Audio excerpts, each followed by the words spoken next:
Hi everybody, I'm Tim from troutandfeather.com, and yes, I am in Alaska. This was just an incredible experience. I spent a week here with my buddy Rob Janino. We caught a bunch of fish. We saw eagles, we saw wildlife, we ran up and down the Mulchatna River.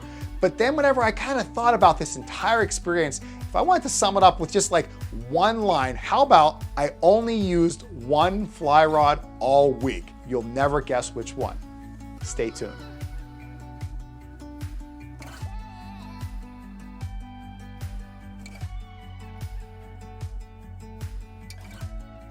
All right, it's no secret. I love to fly fish all around the world. I mean, this year alone, I've spent 3 weeks in Iceland. I fished for redfish in the Outer Banks, all around the state of Pennsylvania, chasing wild brown trout. I mean, this is what I do. And now here I am in Alaska. I brought all this stuff with me. I brought a Euro nymphing rod. We had a 5-weight, a 6-weight, an 8-weight, a 10-weight. I had all these rods. I have all these lines, these intermediates, these sink tips, the floaters. I have a bunch of leaders, yet I pretty much used one rod, one reel, one rig the entire time. And here it is in my hands right now. Before I tell you what this is, let me go through Alaska. I'm spending time end of June. We're chasing king salmon. We're chasing sockeye, which I found out really don't eat flies, but I got one to eat a fly. We're catching chum salmon, rainbow trout, Arctic grayling. We had a blast this entire week.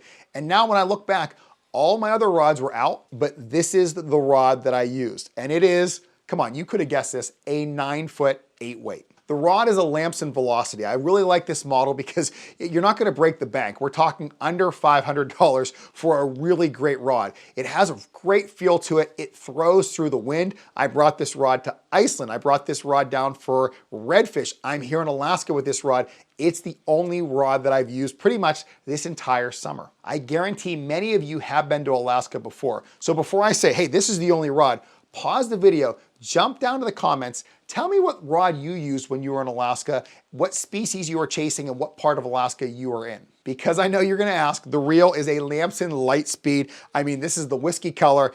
It looks super cool, especially when a king salmon is just taking off for a run. But what about the line and all those other goodies? You know, I really like the Scientific Angler's line right now. I'm running their Infinity line. It's a floating textured one. What's nice about that line, they're textured. They have less surface area to grab the water. They float a little bit higher and longer. I believe in it. They make a little bit of noise going through your guides, but the trade-off to me is well worth it. However, I didn't throw a floating line much this week. This is a floating line on here, but next to that floating line, kind of in that loop-to-loop connector, sink tip, somewhere around 5 to 7 inches per second, because those fish were just a little bit under the surface. The water was a little off color this week. And then I'm gonna make this simple. I only used one tippet the entire week. This 20-pound absolute fluorocarbon by SA. Like, you are seriously looking at my entire rig that I used the entire week in Alaska. Now let's kind of take a pause. I told you about all those fish. Let's kind of talk through that, because was the 8-weight enough for the king salmon? It was. I had to be ginger on some of those larger ones because I caught a couple tanks. And whenever I'm having my rod bent down, am I thinking it might break? Yeah, you're darn right I am. Was I wishing I could have had that 10-weight instead? Yes, you're darn right I could. But this 8 landed those fish and it got the job done. I didn't have to go back and forth, because that spot where I caught that king salmon, I also caught that chum salmon, which was paired perfectly for the 8-weight. And what about that sockeye? Well, you know, spoiler alert, those sockeye live in pretty much the same spots, maybe a little bit of slower water. I didn't have to go to my guide and keep handing off rods one after another. I said, I want to catch a sockeye in the mouth. They told me it couldn't be done. I have my 8-weight, I threw out a Dolly Llama, an olive and white one, stripped it back, really slow strips, hooked up. This 8-weight was paired perfectly for it. I landed the fish. Everyone thought it was a king because it was hooked in the mouth. It was a sockeye. So in my mind, this 8-weight kind of lived in that zone where I could throw it all day long, not hurt my arm, definitely don't break the bank, but then just really be confident with this in the waters of Alaska. The other thing to keep in mind with an 8-weight, so many people think about that 8-weight just being too much rod for a certain species. Don't always just pair it to that species. Also think about the flies that you're throwing in the conditions. Alaska, for the most part, was pretty calm this week. We got some rain, but today on the final day, we also had like my arch nemesis, the wind.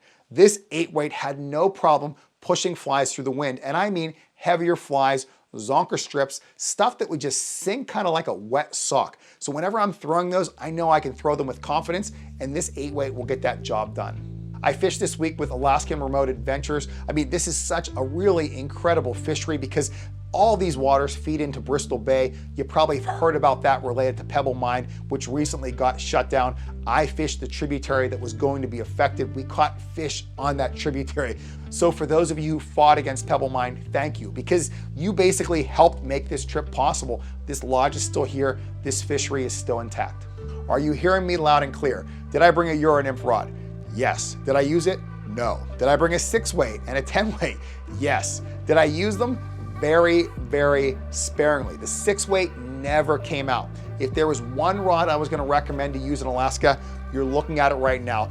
Get that 9-foot 8-weight, pack it, carry it onto that plane, and go catch some of those beautiful fish. I love to plan and prepare for a trip. The rods, the reels, the lines, my clothing, all that stuff. I've already done it for you. If you want a copy of my packing list, it doesn't matter if you're going to Alaska or to Iceland, shoot me an email. It's on the screen right now, tcammisa@gmail.com, and I will share with you kind of all the stuff that I bring when I go to these destinations. You can add or subtract from it, but I've created a great base list to kind of get ready from. All right, but don't stop that fun yet.